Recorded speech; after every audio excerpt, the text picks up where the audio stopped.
Hello everyone, welcome to my channel. In this video, we will talk about an interesting topic. In the daily maintenance of roses, many flower lovers may have encountered such a strange scene. A flower is blooming, and a new small bud emerges in the center of the flower, just like a new floor is built on a building. This phenomenon of roses is called floral proliferation in horticulture, commonly known as growing nose hairs or growing corn silk. Floral proliferation phenomenon, at first glance, sounds quite elegant, as if it is a classical garden-style aesthetic design. But in fact, it is a morphological abnormality in the growth process of roses.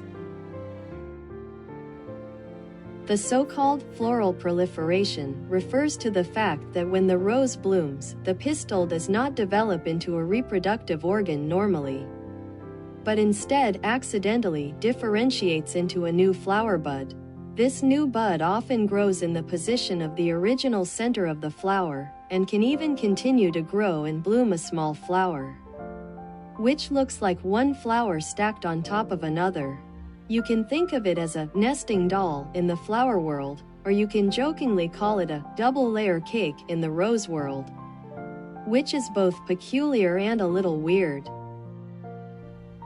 So, why does floral proliferation occur? There are actually many reasons. The first is genetic factors. The gene expression of some varieties of roses is not stable during breeding, especially those with complex flower shapes and many layers of double petals, which are more likely to have differentiation confusion. The second is environmental factors, such as extreme climates such as drastic temperature fluctuations, high temperature and humidity, or sudden temperature drops, which will interfere with the flower bud differentiation process of roses. Furthermore, an imbalance in nutrient supply may also be the culprit behind the scenes, especially when too much nitrogen fertilizer is applied and phosphorus and potassium are insufficient. The plants are prone to going astray during the differentiation process. What should we do when we encounter floral proliferation?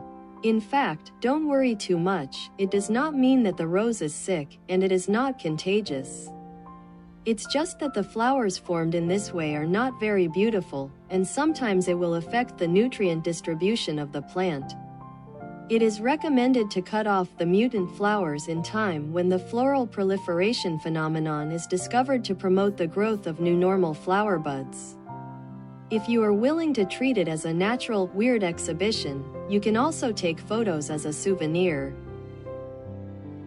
Interestingly, the phenomenon of floral proliferation is not concentrated in a few fixed varieties.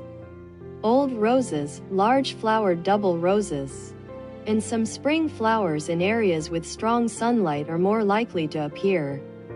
Roses like Mary Rose, Double Delight, or some David Austin roses will occasionally show floral proliferation under certain climatic conditions.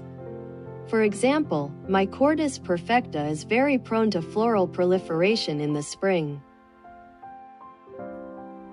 Sometimes the phenomenon of floral proliferation is not considered a defect in roses, but rather a rare feature or personality with ornamental value.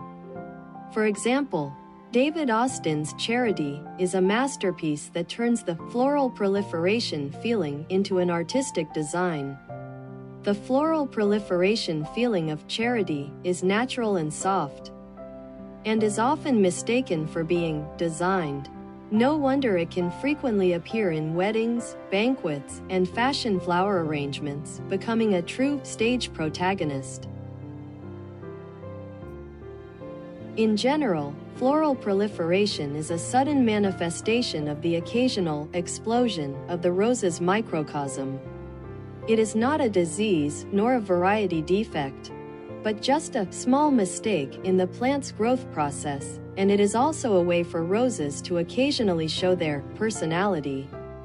We don't have to worry too much, but can use this to gain a deeper understanding of the wonderful physiological mechanisms of plants. Well, the above is all the content of this video. Thank you for watching. If you like my video, please subscribe, like, comment and forward. See you next time.